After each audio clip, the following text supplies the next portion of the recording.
about 4 years ago, a little about 4.5 years ago.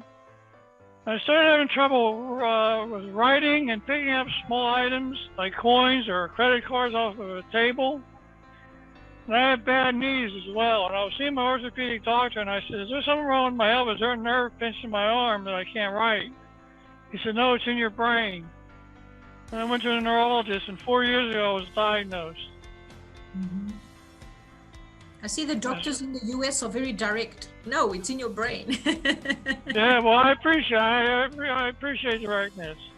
I've seen 2 neurologists. Yep. Both of them tell me I'm very atypical. I can hear that a little bit, yeah. So when they say atypical, what do they say after? Do they... Well, they say Parkinson's is fits into several categories, and I don't fit into any of them. Mm-hmm. I was initially diagnosed with MSA. Then it wasn't. Then I was. So they're kind of scratching their heads. Okay. And I don't respond to medication like most people do.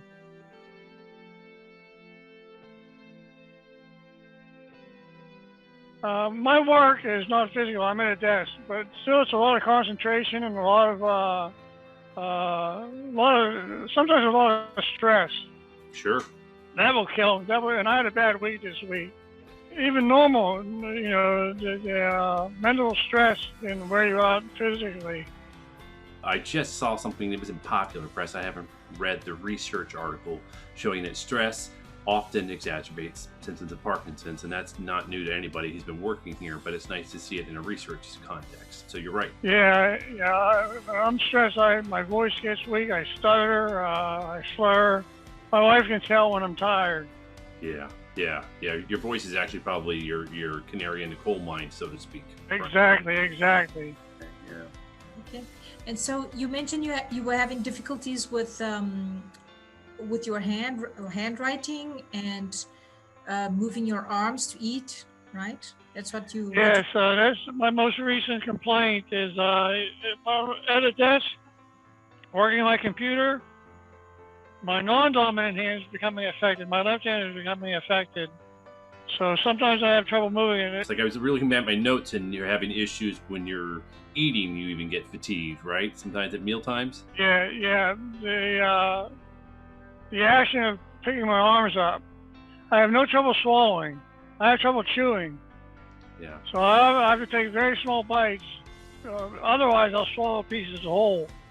I have no trouble getting that down. It's just the act of chewing, moving my tongue around my mouth is difficult. Mm-hmm. About 2 years ago, I was taking Parkinson's boxing, and I had to quit because I became too weak.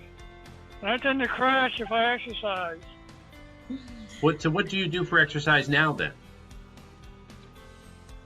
I was doing the power moves.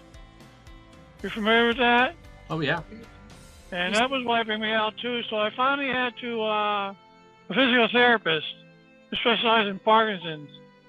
Mm-hmm. They kept me way back, no weights, non-weight bearing exercises, general stretching, 3 sets of 4. I was doing 3 sets. I'm an overachiever.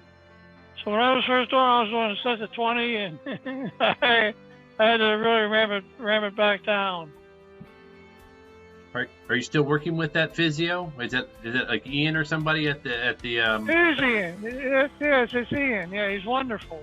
Well, we like Ian a lot. We were there a couple years ago, and we got to meet him. That's a nice office setup too, having the Parkinson's Foundation so nearby and everything like that. Yes, it is.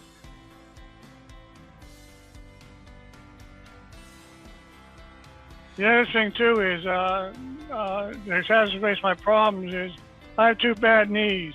The worst is standing up or sitting down. I gotta wonder if that is part of your fatigue sometimes. Not that it's also part of the disease process, but I wonder if all the extra constant pain, just like if you had constant cognitive load, becomes a little debilitating, right? Oh, absolutely. Pain will wear you out.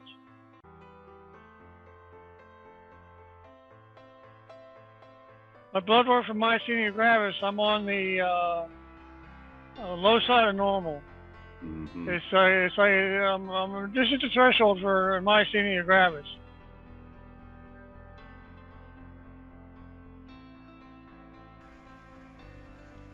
So this is not an exercise video. We're not going to be working on exercises and activities to get your heart rate up or something like that. We're looking for ways to improve your performance. Okay, so we're going to start by focusing on your posture and your breathing. Then we're going to show you how to improve the efficiency of your voice. We want you to get the best voicing, the best performance with the least amount of effort and with no strain. And then we're going to introduce a couple of low intensity, fine motor activities that will allow you to kind of work some of the issues you were mentioning with your hands, and you can try them out on one or the other and compare them a little bit. And they'll be kind of fun little challenges, nothing too serious. When I start discussing other recommendations, my first one is to get back with your rehab team. You've been working with them before, you've gotten good results. You should keep that relationship, and you should keep a nice open line of communication with them, because I think anyone with any kind of Parkinson's should have a long-term relationship with a rehab team that they know and that knows them well.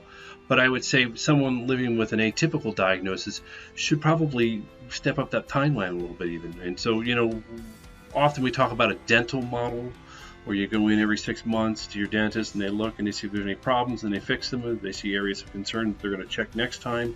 That's exactly the kind of relationship you want to have with your therapist. And I would say for someone with an atypical diagnosis, you might move that to 4 months or 3 months, and maybe they're just checking in and giving you some new ideas for exercises, or maybe there's something to work on. But regardless, you're keeping track of things, and I think it's important. I do think you might want to consider how to set your computer up in the most efficient way. There's a lot of adaptive equipment out there these days. Along those lines too, you might set up your house. You might have an OT or a PT come in and help you set things up to make it a little bit easier to get around if you haven't done that lately. It never hurts to have another pair of eyes coming in and saying, oh, have you seen one of these? Or let's try this out. And then finally, I think that you can also find ways to make your meals a little bit easier. And some of that might be making the food easier for you to consume, and that's working with your speech therapist. But it could also be tools and tricks for making it easier to get it from your plate to your mouth. And that can also be your speech therapist, but often it's also your occupational therapist. Again, Ian knows exactly what he's doing. He knows exactly who to refer you to, I'm sure. So I'm going to leave it kind of in his hands.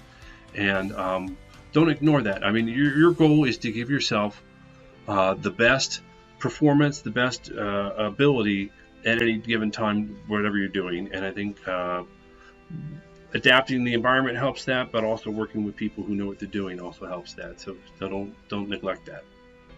Okay, I'm going to direct you to the exercise now. Go take a look at, not the exercise, the activity video. All right, thank you.